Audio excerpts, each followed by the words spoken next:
Ya, saudara, selamat datang di Liputan 6 Talks. Beberapa hari jelang pelantikan Presiden terpilih Prabowo Subianto dan Wakil Presiden terpilih Gibran Rakabuming Raka di tanggal 20 Oktober 2024 nanti, masih ada setidaknya dua hal besar yang sampai dengan saat ini juga masih dinantikan oleh publik, termasuk dari kalangan awak media. Yang pertama adalah kapan sebetulnya Presiden terpilih Prabowo Subianto akan bertemu dengan Megawati Soekarno Putri, Ketua Umum PDI Perjuangan yang juga merupakan Presiden kelima Republik Indonesia. Dan yang kedua adalah terkait dengan bagaimana nanti komposisi di kabinet pemerintahan Prabowo Subianto 5 tahun mendatang. Inilah hal-hal yang akan kita bicarakan, saudara, pada kesempatan kali ini.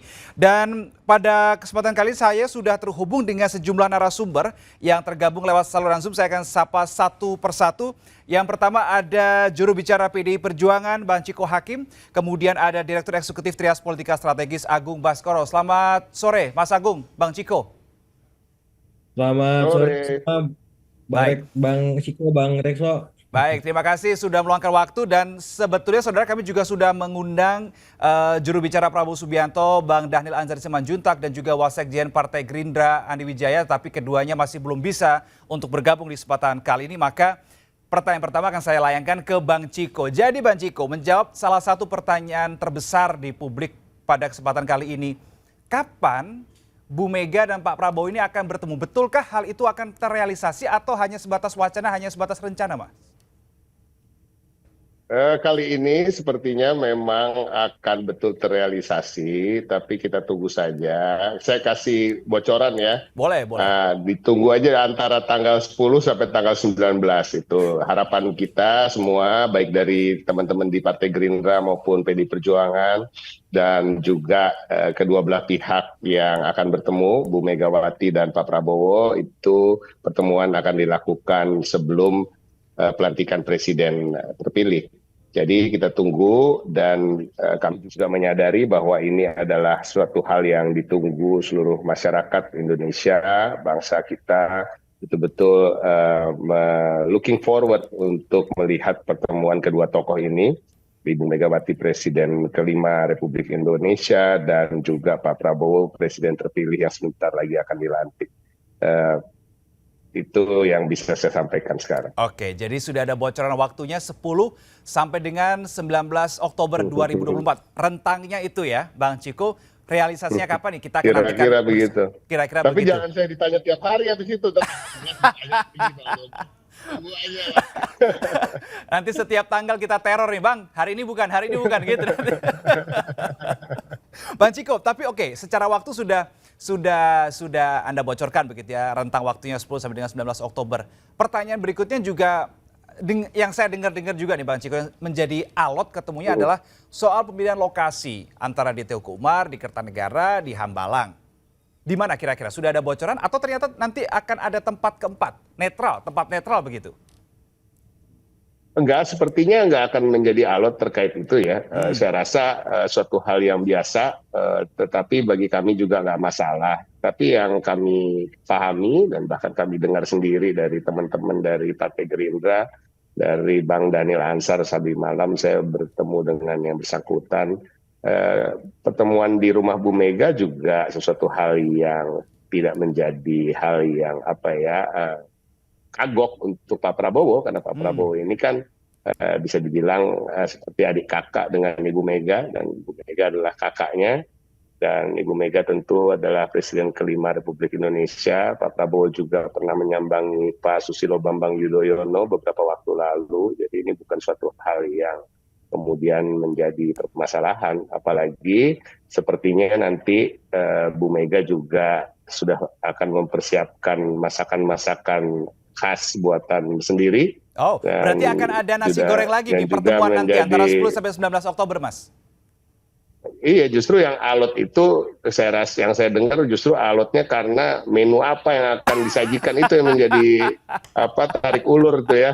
Gitu, siapa yang suka siapa, kenapa ini kan gitu ya. Sepertinya itu yang lebih menjadi suatu hal yang tarik ulur pertemuan ini.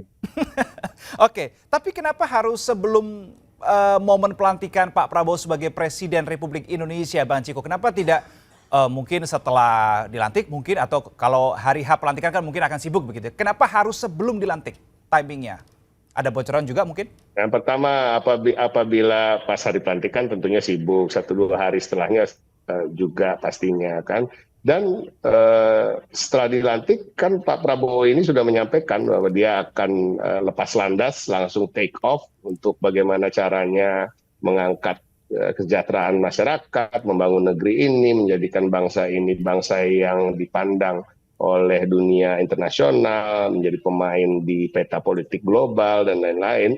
Dan saya rasa hal yang tepat kalau memang dipertemukannya kedua tokoh ini di sebelum pelantikan, apalagi tadi Bu Mega yang pernah menjadi Presiden Republik Indonesia juga mungkin bisa memberikan masukan-masukan dan men-share berbagi pengalaman beliau ketika memimpin negeri ini.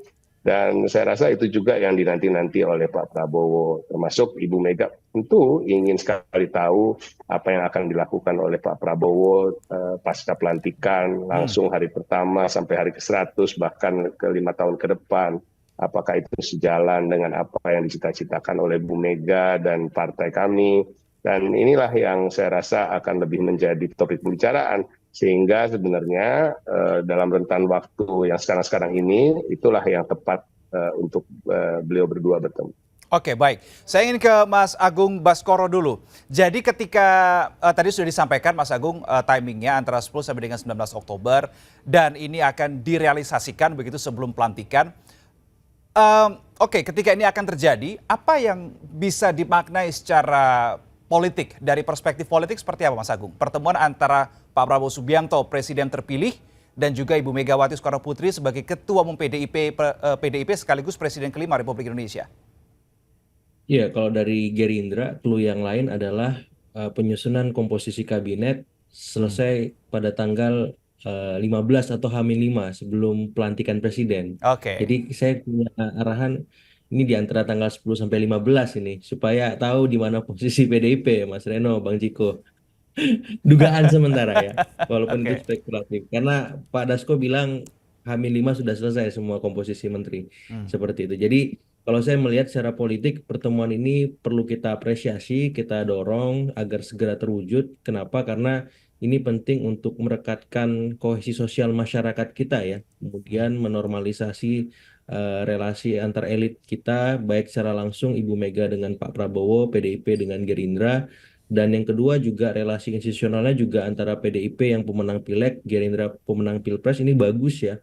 Sehingga apapun nanti peran yang akan diambil oleh PDIP di dalam atau di luar bisa tetap berelasi sinergis dengan partai pemenang ataupun pemerintahan Prabowo Gibran. Kenapa? Karena kita lihat ada banyak tantangan yang cukup kompleks baik di tingkatan domestik ya, terbaru deflasi terjadi 5 kali berturut-turut, kemudian di tingkat global juga ya geopolitik geostrategis kita semakin rentan dan ini perlu antisipasi oleh semua kekuatan elit nasional untuk bersatu.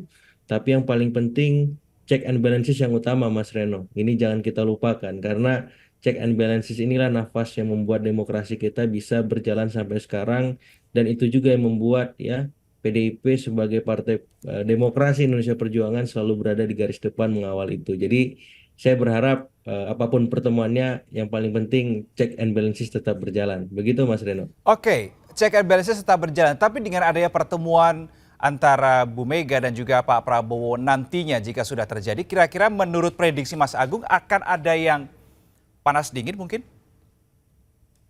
Otomatis kalau itu karena pasti ada yang berkurang ya perhatiannya, jatahnya dan seterusnya karena ada teman baru yang masuk dan sedikit banyak kan PDIP sebelumnya berada di poros yang berseberangan ya sementara yang sudah berjuang bersama itu akan dalam tanda petik masuk dalam kerangka berpikir objektif supaya semua bisa harmoni, bisa sinergis dalam satu koalisi besar.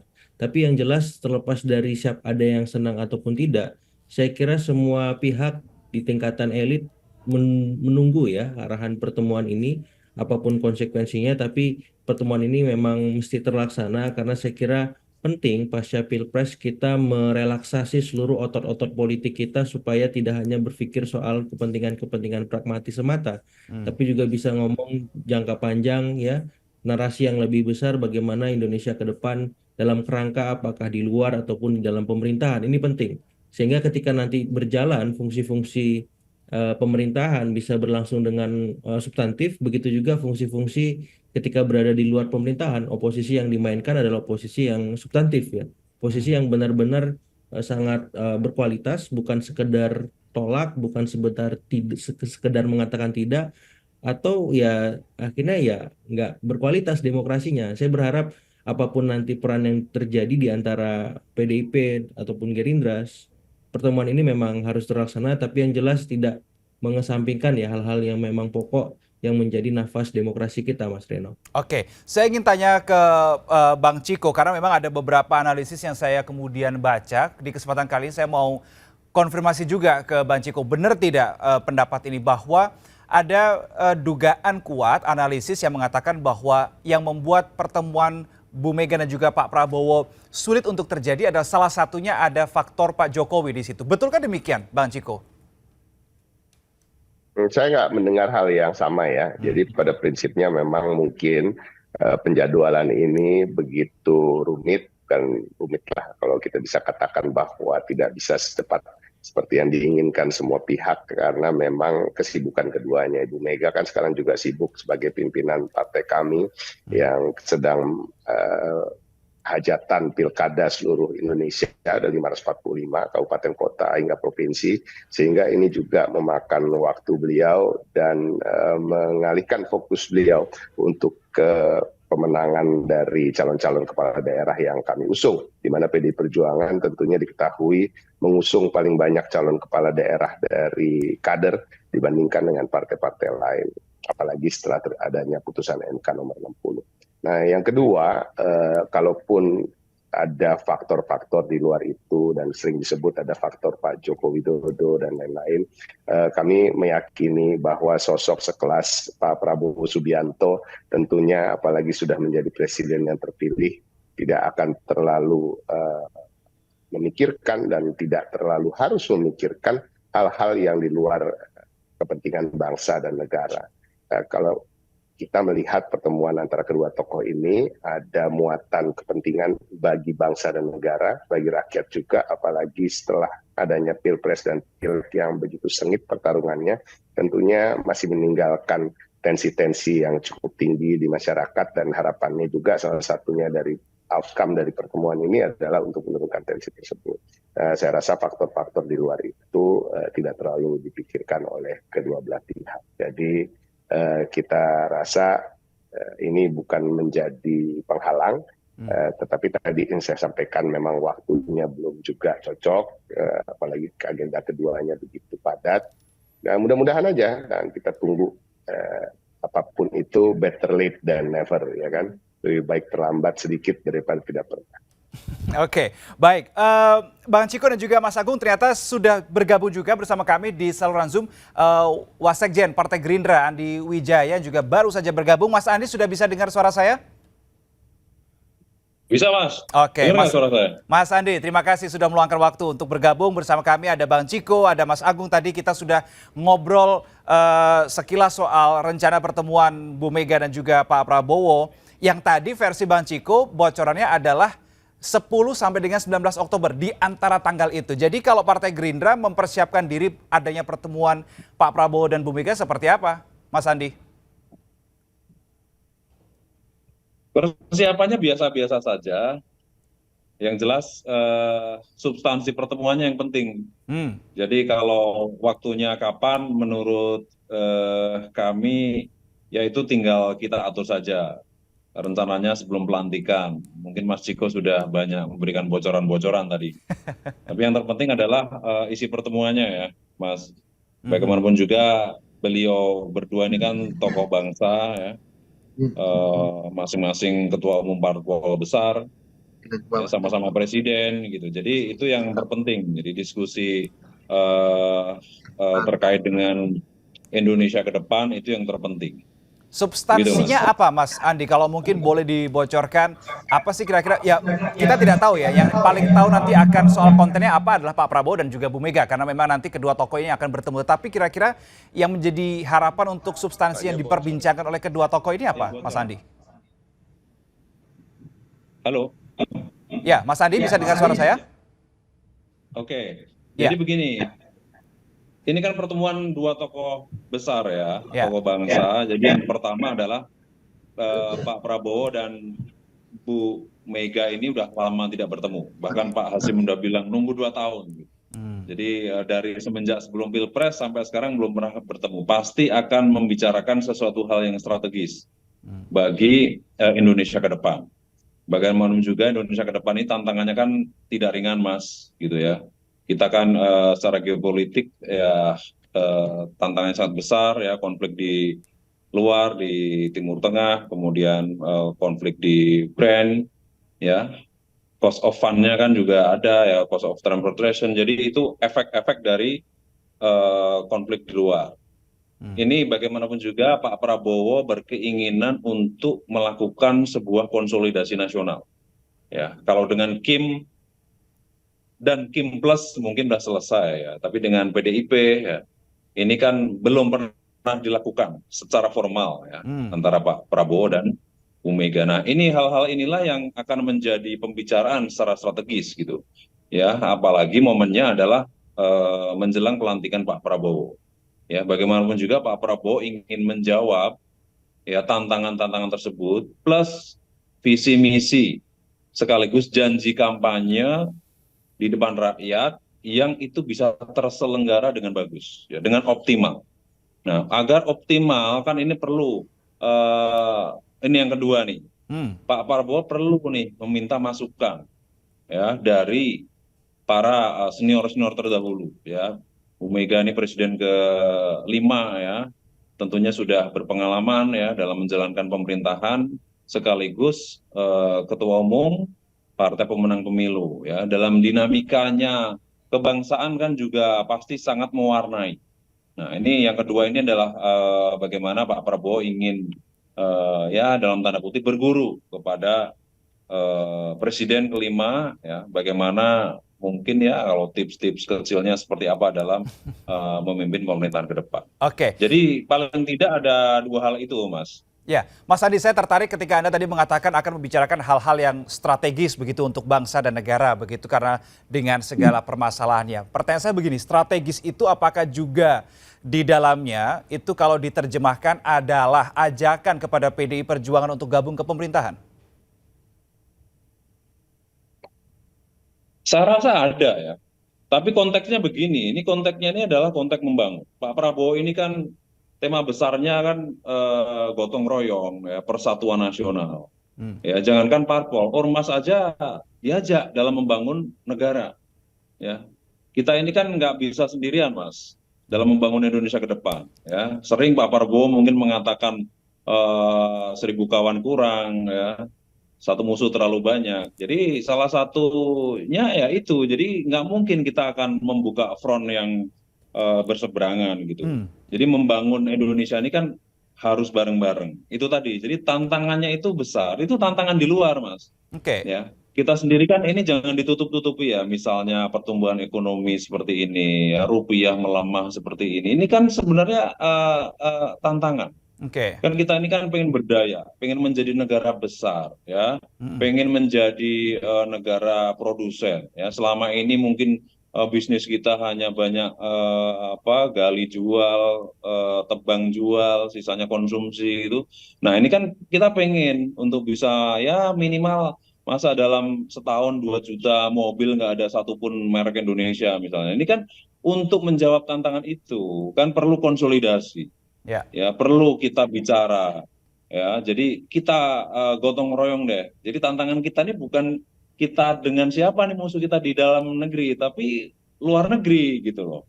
Nah, itu yang strategis itu. Nah, makanya kalau pertanyaannya apakah akan diajak, saya kira kemungkinan besar diajak dalam membangun Indonesia ya. Karena kan bagaimanapun juga PDIP ini kan banyak kader-kader yang berpotensial ya, yang secara kompetensinya bagus, ya, bahkan memiliki pengalaman panjang di pemerintahan begitu. Siapa itu contohnya kira-kira?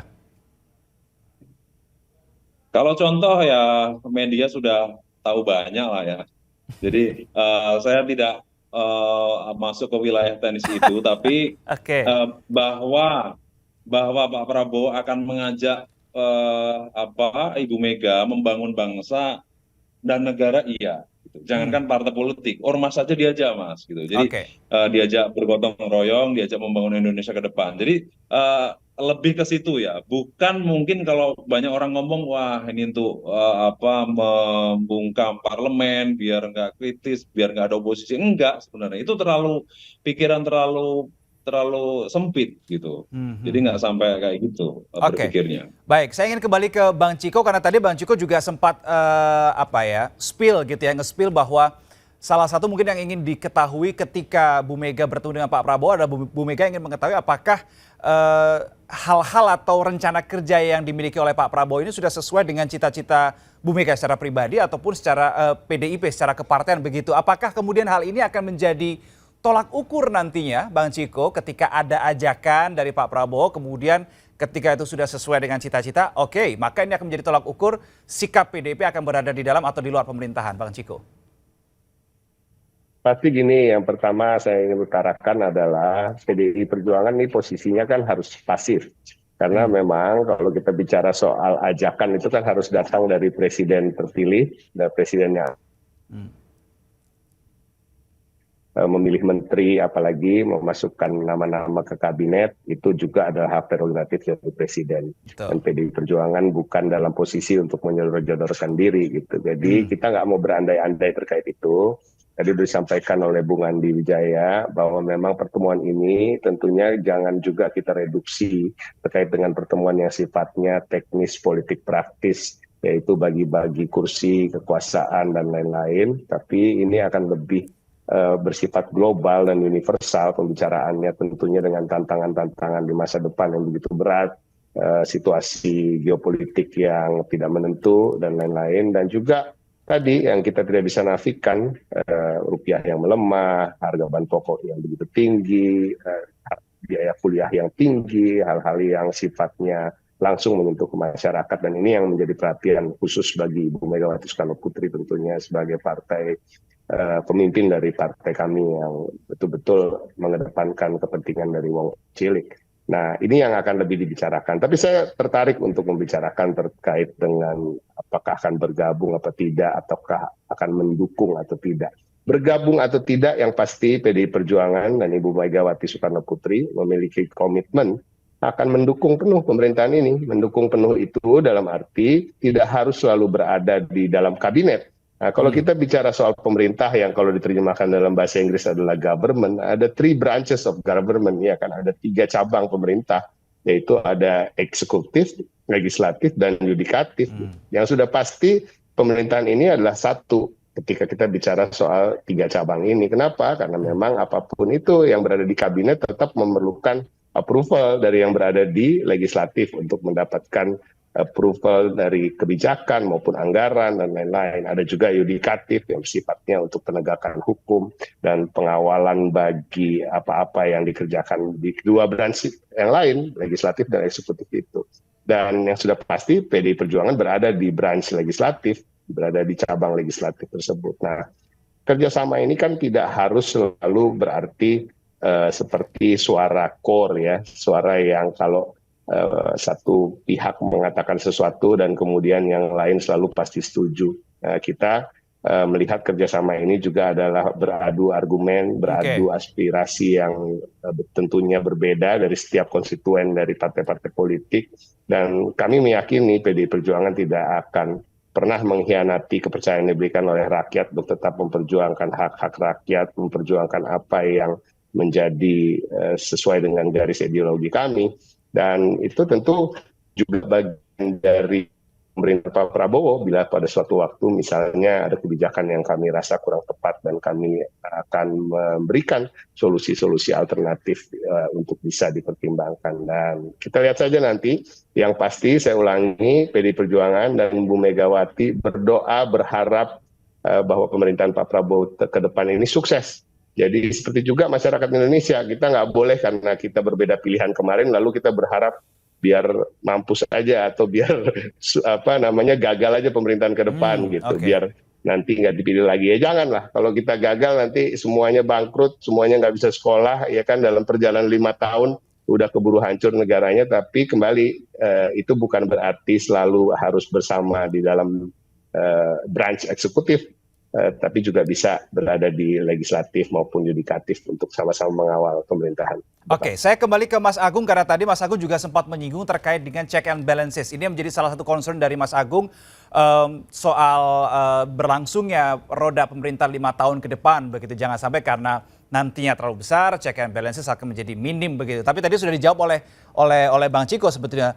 Dan sudah dipastikan tadi Mas Agung oleh Bang Andi bahwa ketika nanti ada ajakan dari Pak Prabowo ke Bu Mega bahwa ini jangan hanya dimaknai sebagai politik praktis, hanya untuk bagi-bagi kursi, hanya supaya tidak diganjal dan seterusnya di parlemen. Bagaimana Mas Agung menyimpulkan atau memberikan pendapat menganalisis terkait dengan jawaban yang sudah disampaikan oleh Bang Ciko dan juga Mas Andi? Ya, Mas Agung boleh di-unmute dulu, Mas. Saya lihat kemesraan antara PDIP dan Gerindra ini berlanjut terus ya. Di eksekutif transisinya sangat mulus ya. Sampai pada level tim sinkronisasi diberikan arahan untuk berada di Wakil Menteri Keuangan, Wakil Menteri Pertanian, Kominfo, dan badan-badan yang baru ya. Padahal itu sebelumnya belum pernah terjadi. Di legislatif juga begitu, sangat mulus sekali ya. Ibu Puan jadi Ketua DPR, dibales sama PDIP, Bang Muzani jadi Ketua MPR. Ini luar biasa Mas Reno ya. Makanya saya agak cemas ini ya. Wah, kemesraan yang menarik ini. Kalau ini berlanjut terus, nah kode-kodenya mungkin saja PDIP masuk ya. Apalagi ada 2-3 nama. Kenapa Mas ya. Agung Saya harus sebut cemas dengan kemesraan PDIP dan Gerindra? Ya, kalau PDIP-nya sudah mesra begini, sama siapa lagi kita bisa bermesraan rakyatnya, kan begitu. Oke. Kalau sudah terbagi cintanya, Mas Reno, kira-kira begitulah. Nah, jadi kalau ini berlanjut kemudian ke kabinet, arahannya memang ada 2-3 nama dari PDIP yang santer disebut-sebut ya, inisialnya B, ada A, ada O gitu kan. Bang Ciko paling paham sama Bang Andi. Yang jelas kita hanya ingin memastikan bahwa ya tadi relasi apapun dimanapun ya di luar ataupun di dalam PDIP selama ini paling piawai memainkan peran yang sangat strategis baik sebagai koalisi maupun sebagai oposisi. Jadi kalau ada yang bilang DNA PDIP ini perjuangan saja, saya kira perjuangannya luas sekarang karena PDIP sudah matang di dalam maupun di luar pemerintahan. Sudah bisa seperti Golkar mungkin bahkan lebih baik lagi. Karena sampai hari ini posisi tawarnya masih tetap terjaga Bang Ciko ya, sehingga masih membuat publik itu bertanya-tanya penasaran what next ya, apalagi nih dari PDIP yang akan dilakukan, sehingga itu yang membuat kita semua berharap bahwa ada yang memang tetap berada di luar dan posisi itu memang akhirnya ada di PDIP tanggung jawab moralnya, walaupun itu semua partai ya, dan itu fungsi pengawasan itu kan di DPR sebenarnya, jadi yang menjalankan semua partai, cuman pada prakteknya, praksisnya, fungsi-fungsi pengawasan itu memang sedikit banyak terimplementasi ketika partai memang berada di luar selama kita berdemokrasi pasca reformasi ya. Jadi praktek itu yang membuat dasar bahwa ketika semua merapat otomatis ada kekhawatiran bagaimana soal keseimbangan kekuasaan kita ya di level-level eksekutif, di level-level yudikatif nanti. Dan kemarin di masa pemerintahan Pak Jokowi selama 2 periode sinyalemen itu terafirmasi sebenarnya. Banyak aturan-aturan istilahnya ketok magic ya, simsalabim seperti itu, jadi dalam waktu berapa jam saja tanpa ada arahan-arahan perlawanan yang cukup signifikan karena oposisinya semakin minimalis kan seperti itu. Jadi apalagi sekarang bukan minimalis lagi ya, bisa jadi malah tidak ada seperti itu. Tapi yang jelas saya masih berharap bahwa teman-teman PDIP bisa mengingat ya rekomendasi 17 poin dari Rakernas kelima kemarin itu. Poin kedua soal check and balances, Mas Reno. Ya, selain di poin kedua, poin pertama itu soal kritik terhadap pemilu legislatif yang brutal. Ya. Jadi poin kedua itu yang ingin saya sorot, bahwa di Rakernas kelima PDIP akhir Mei kemarin itu ada butir soal check and balances, dan saya kira itu bisa menjadi pembanding ya ketika memang kemesraan ini terus berlanjut supaya apa? Supaya nanti Bu Mega perundungannya objektif ya, di luar, di dalam, dan sampai pada satu titik memutuskan di mana seperti itu. Ya, yang jadi pertanyaan saya begini, memang tidak bisa, apakah menurut Anda dengan mengambil posisi di luar pemerintahan maka kritikannya akan lebih membangun ketimbang menjadi seorang sahabat kan juga bisa saja mengkritik, Mas. Bisa memberikan solusi juga begitu. Jadi tidak perlu di dalam atau di luar, yang penting bisa tetap memberikan kritik. Seperti tadi dijanjikan oleh Bang Ciko tadi kalau saya tidak salah dengar ya, tetap akan memberikan kritik kalau ada kebijakan yang dirasa kurang pro ke masyarakat. Gimana Mas Agung? Iya, secara teoretik emang seperti itu, Mas Reno. Tapi seringnya di kita itu prakteknya justru kebalikannya, ya. Semua hal bisa terkondisikan, ya, terkonsolidasi ketika memang ada common sense atas sebuah kepentingan yang itu dalam tanda petik menjawab ya ataupun mengakomodasi semua pihak. Ya kita ambil contoh lah yang paling sederhana ketika kemarin revisi Undang-Undang Pilkada. Itu luar biasa kecepatan pengesahannya kan. Mengalahkan mungkin Formula One atau JP500cc ya. Cepat sekali. Walaupun PDIP sudah bersuara menolak seperti itu. Tapi nggak ada artinya kan. Nah apalagi PDIP-nya ini sudah melebur katakanlah seperti itu. Saya nggak kebayang ini kalah ya rudal supersoniknya Iran ya. Jadi saya berharap memang ada keseimbangan yang lebih optimal lah, dan saya berharap ke Ibu Mega bahwa untuk sementara ini PDIP sebaiknya di luar supaya apa? Supaya posisi tawar PDIP ketika memberikan kritik, masukan, saran itu benar-benar langsung didengar Pak Prabowo, karena ada sekitar ya kalau diakumulasi pendukung Mas Ganjar dengan Mas Anies itu kan totally ada sekitar 41%. Ya Mas Reno, itu orang yang tidak sepakat dengan narasi Prabowo Gibran misalkan. 41% ini kemana nih kanalnya kalau misalkan tidak ada yang di luar? Kalau akhirnya harus berakhir di jalanan ekstra parlementer terus-menerus seperti itu, justru kan kontraproduktif. Instabilitas politik lebih besar loh. Ya bumerangnya lebih banyak, bisa kemana-mana ini. Apalagi situasi ekonomi tidak stabil. Jadi saya berharap ya tadi, mungkin Bang Ciko bisa bisik-bisik tetap di luar Bu gitu.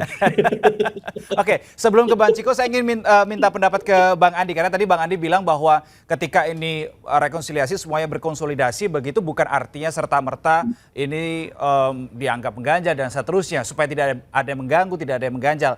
Tapi kalau tadi berdasarkan penjelasan Mas Agung, make sense juga sebenarnya Bang Andi. Bagaimana komentar Bang Andi? Ya itu kan kita ngomongin sudah dengan kondisi udah suudon, kayak gitu. Jadi dianggap presiden terpilih atau pemerintahan yang sah ini udah diduga akan melakukan hal yang salah, gitu. Nah makanya perlu diawasi. Ya, jadi udah pikiran itu, kalau pikiran suudon itu jaksa, polisi nangkep penjahat, iya Mas, gitu. Jadi makanya sebenarnya konteksnya ini ya, Pak Prabowo ini bukan kita niatnya untuk bangun bangsa nih, bangun negara. Nah makanya diajak semua, kita gotong royong bareng-bareng. Kalau nggak diajak kan menurut orang yang mengajak kebaikan dalam membangun kan malah dipertanyakan, kok nggak diajak dia? Misalkan mau makan-makan kan yang diajak kan cuma 4 orang doang, 5 orang saja enggak. Gitu. Dalam membangun negara pun juga kenapa enggak? Sebenarnya lebih ke sana. Nah Mas Agung kan sebenarnya paham juga kalau dalam sistem pemerintahan presidensil ini ya semuanya bisa berfungsi, ya parlemen dia bisa berfungsi. Eksekutif juga menjalankan sesuai fungsinya. Jadi eksekutif ini kan tidak capturean dari parlemen. Ya, parlemen komposisinya berapa, akhirnya menjadi komposisi di eksekutif, kan nggak kayak gitu. Nah, jadi itu yang sebenarnya perlu dipahamkan masyarakat ya. Nah, kemudian kalau terkait dengan misalnya kok nanti sisanya kemana ya? Itulah demokrasi, Mas. Jadi 41% ini pada lari kemana ya? Namanya demokrasi ini kan yang pemenang yang akan memimpin ya. Harusnya semua rakyat ya harus mengakui dong kepemimpinan yang sah. Begitu juga presiden terpilih mengakui semua rakyat meskipun pemilih rivalnya gitu. Nah itulah yang waktu itu dijawab Pak Prabowo. Waktu itu kan banyak nih tekanan-tekanan. Ya, kenapa Pak Prabowo gabung ke Jokowi? Itu kan musuh Bapak. Nah, Pak Prabowo waktu itu ya santai loh. Kalau niat membangun Indonesia, kenapa tidak? Nah, mungkin kan ada pelajaran ya. Waktu itu Pak Prabowo mengambil pelajaran di US. Ya, Abraham Lincoln waktu itu menang Pilpres yang ngalahin William Seward. Ya, Seward diajak masuk ke pemerintahan. Jawabannya loh, kamu kan musuh aku. Ya, aku benci kamu, kamu juga membenci aku. Jawabannya Lincoln, iya, kita sama-sama benci. Tapi kamu benci Amerika enggak? Enggak, aku juga nggak benci Amerika, kan kita sama-sama cinta Amerika. Ya udah ngapain kita malah bertengkar? Kita bangun bareng-bareng dong. Nah sebenarnya inspirasinya adalah itu gitu. Jadi untuk membangun negara, untuk membangun Indonesia ini, bagaimana kita harus naik kelas jadi negara maju ya. Oke. Ini kan harus menjadi tujuan utama. Ya, Bagaimana kemiskinan harus terus-menerus turun ya, harus zero gitu. Itu Ya. kan yang menjadi tujuan utama. pertanyaan saya Nah, begini, ini Mas sebenarnya yang Andi. lebih penting gitu loh. Oke, Jadi bukan karena nanti siapa yang ngawasi. Nah, itu tadi Pak Prabowo sendiri katakan begini, Mas.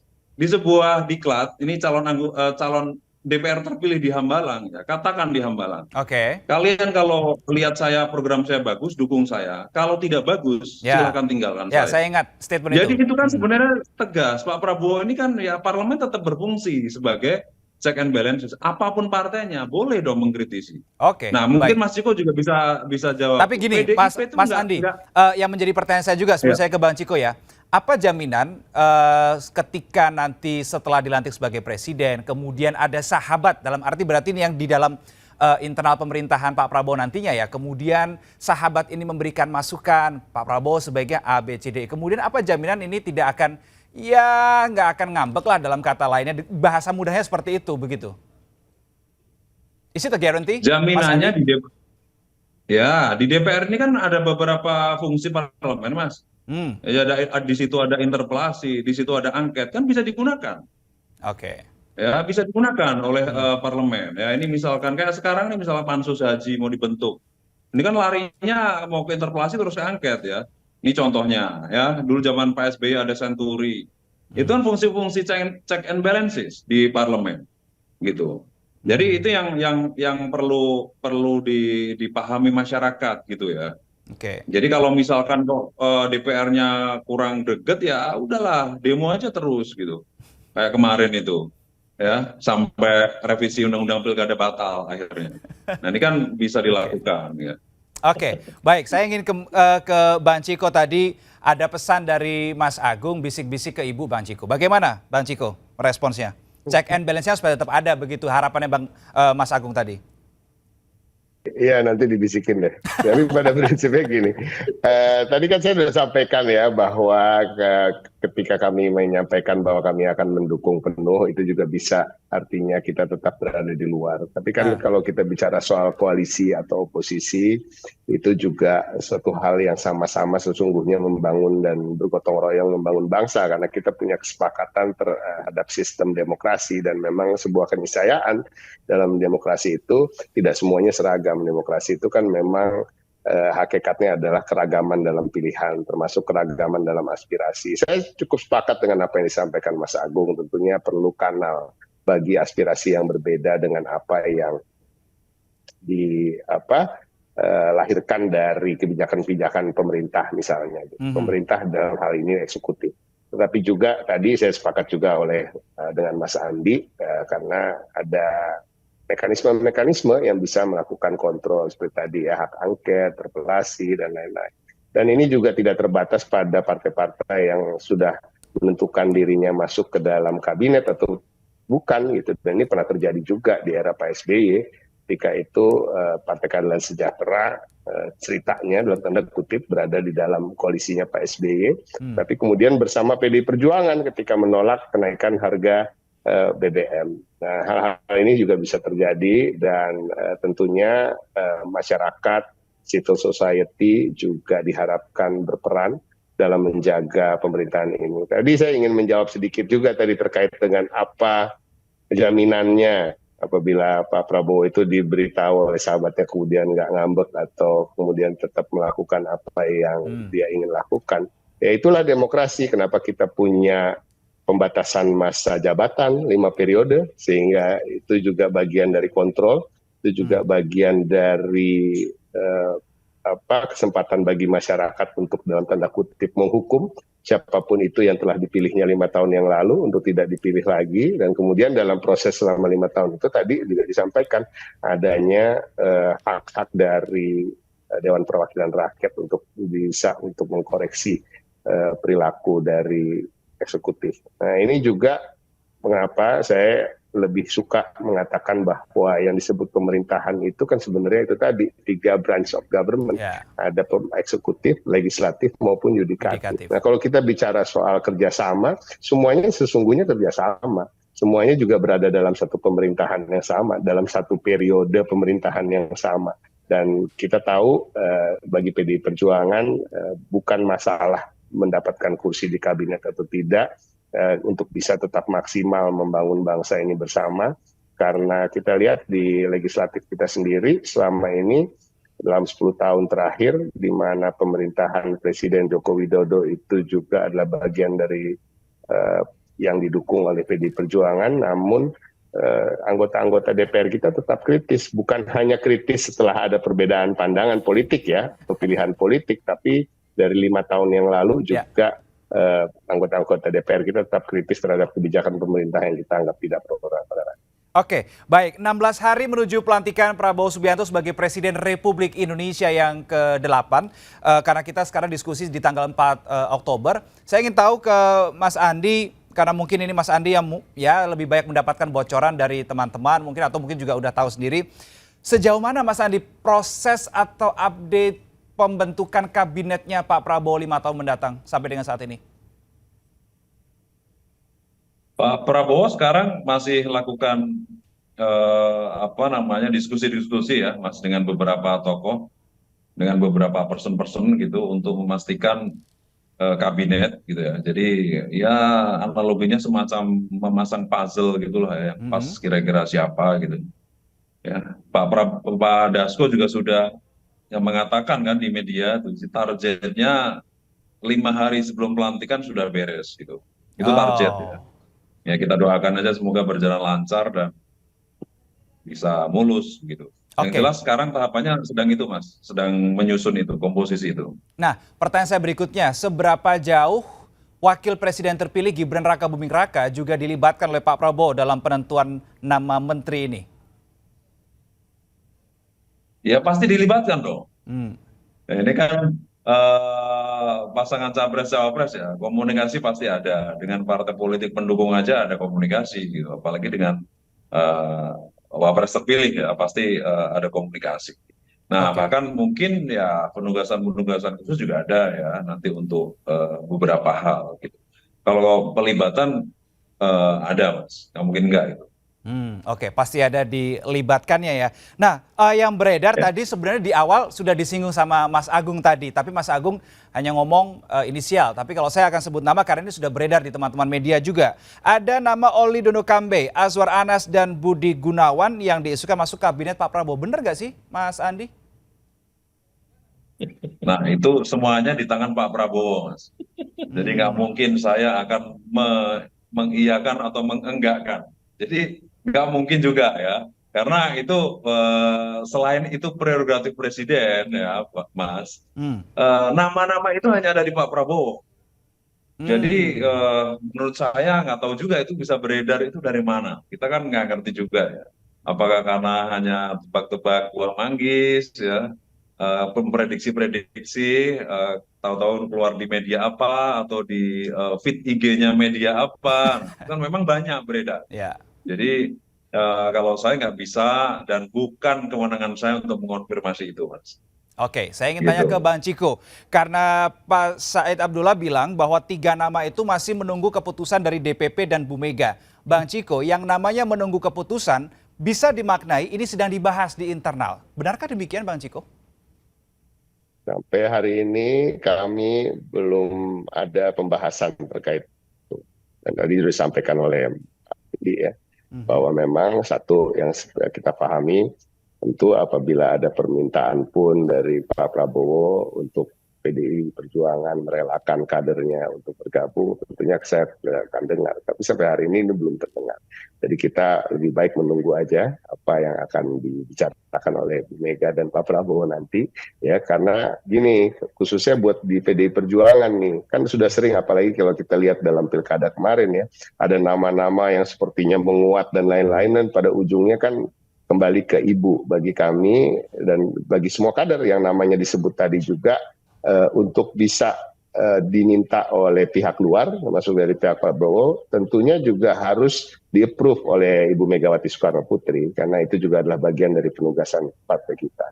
Jadi kita tunggu saja, kalau memang belum keluar dari mulutnya Ibu, saya rasa masih bisa kita bilang belum pastilah semuanya. Oke, baik. Saya ingin terakhir ke Mas Agung Baskoro. Saya menjadi ingat gini kalau soal kabinet itu beberapa waktu lalu kita ingat zakon kabinet begitu ya, yang ingin diterapkan oleh Pak Prabowo di kabinetnya 5 tahun mendatang, bahwa tidak peduli latar belakang partai apa, yang penting dia punya capable, dia kapasitasnya di situ, punya kemampuan di situ. Apakah jangan-jangan ini memang sengaja dipasang seperti itu supaya nanti siapapun yang menjadi menteri tidak melihat latar belakang partainya tapi melihat kemampuannya, Mas Agung?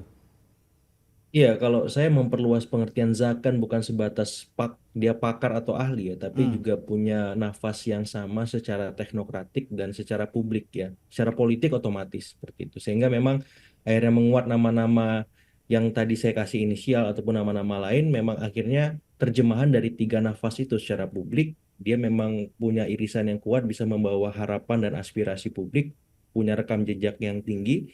Yang kedua secara politik ya otomatis ini orang partai, orang ormas, relawan, ya orang dekat presiden, apakah Presiden Jokowi, Presiden Prabowo, Presiden Megawati, Presiden SB, latar belakangnya ya menteri-menteri. Secara teknokratik ya bisa jadi menteri-menterinya Pak Jokowi terlibat lagi karena sudah ada kemarin di spill tipis-tipis Pak Prabowo ada berapa ex menterinya Pak Jokowi akan dilibatkan. Jadi Betul. komposisi zakon yang saya pahami 3 hal itu Mas Reno. Jadi mewakili tentang teknokratik, tentang politik dan publik. Nah, kembali soal penyusunan menteri, saya kira ini akan menarik untuk kita simak setelah namanya beredar nanti ya.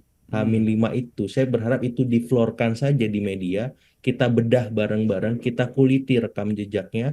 Kalau memang oke, ya KPK, PPATK, Komnas Perempuan, Komnas HAM, semua Komnas independen terlibat. Kalau memang ada yang nggak match dengan aspirasi publik, ya sudah diganti lagi misalkan. Karena apa? Karena itulah esensi di mana partisipasi demokrasi bisa mengemuka lagi secara bertahap dalam keseharian kehidupan kita. Kita nggak usah muluk-muluk ngomong paling jauh, tapi ketika Pak Prabowo memulai semacam tradisi baru soal mengumumkan nama menteri lebih awal sebelum pelantikan, saya kira itu bagus sekali. Saya akan mendorong supaya hal itu bisa terjadi. Kenapa? Karena ini bedanya Pak Prabowo dengan presiden-presiden sebelumnya. Lebih berani, Oke. lebih matang. Karena apa? Transisinya sangat mulus sekali. Ya supaya Hmm. tidak anti klimaks dan klimaks, ini orang-orang terbaik, the dream team harus hadir. Ya karena Pak Prabowo ini kan orang makro manajemen ya. Ya dia Ya. butuh tim mikro manajemen yang handal supaya apa? Supaya targetan-targetan strategisnya bisa dicapai, akselerasi programnya bisa menemui titik realisasi dan akhirnya ya ini memang benar-benar solid. Pak Oke. Prabowo bisa lebih leluasa ngomong di luar Indonesia kalau Hmm. timnya oke. Tapi kalau timnya nggak oke, wah jadi beban, jadi masalah nanti. Pak Prabowo nggak bisa dengan maksimal menjadi chief of diplomacy kita nanti. Sebagaimana saya bayangkan beliau sebagai seorang Soekarno baru ya, Ya. seperti itu membawa nama baik Indonesia. Jadi seperti itu Mas Reno. Baik, jadi H-5 sebelum dilantik diharapkan memang betul-betul itu diumumkan sehingga ini menjadi waktu yang tepat untuk rakyat, untuk masyarakat mengecek bagaimana track record begitu ya calon para menteri Prabowo Subianto di 5 tahun mendatang. Baik, Mas Agung Baskoro, Bang Ciko, Mas Andi Wijaya, terima kasih untuk waktunya. Terima kasih sudah diskusi di kesempatan kali ini. Kita nantikan di antara tanggal 10 sampai dengan 19 Oktober 2024. Terima kasih. Ya, dan saudara itu tadilah perbincangan saya terkait dengan rencana pertemuan Megawati dan juga Prabowo Subianto yang katanya akan dilakukan di antara tanggal 10 sampai dengan 19 Oktober 2024. Dan Gerindra meyakini kemungkinan membuka peluang besar bahwa dalam pertemuan itu ada ajakan oleh Prabowo Subianto kepada Megawati Soekarno Putri untuk bergabung di pemerintahnya. Kita nantikan bagaimana perkembangan berikutnya. Salam SCTV.